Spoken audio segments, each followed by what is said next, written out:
যে আমরা মেয়র হতে আসি নাই, আমরা জনগণের ভোটের অধিকার প্রতিষ্ঠার জন্যই আমার এই আবেদন, আমার এই মামলা।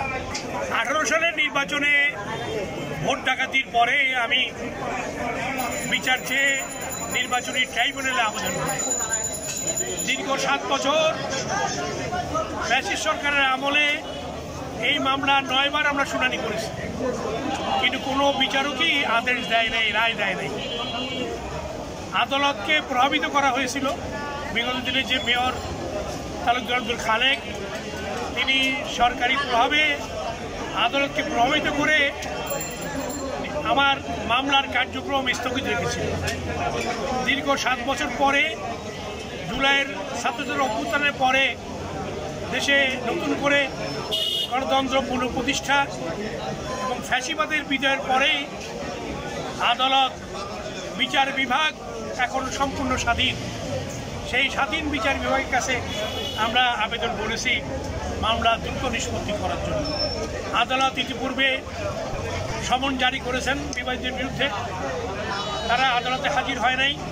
তাদেরকে আদালতে হাজির হয়ে লিখিত জবাব দেওয়ার কথা বলা হয়েছে, তারা জবাব দেয় নাই।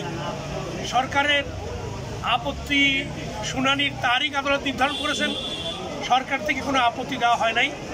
আমরা আজকে আদালতে বলেছি, যেহেতু কেউ হাজির হয় নাই বিবাদী শক্তপক্ষ, এই জন্য একতরফাভাবে আমাদের মামলার রায় দেওয়ার জন্য আমরা আবেদন করেছি।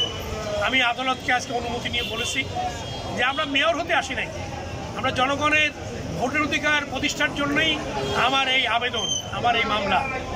ভোট ডাকাতির মাধ্যমে জনগণের বিজয়কে ছিনিয়ে নেওয়া হয়েছিল, ভোটকে পদদলিত করা হয়েছিল।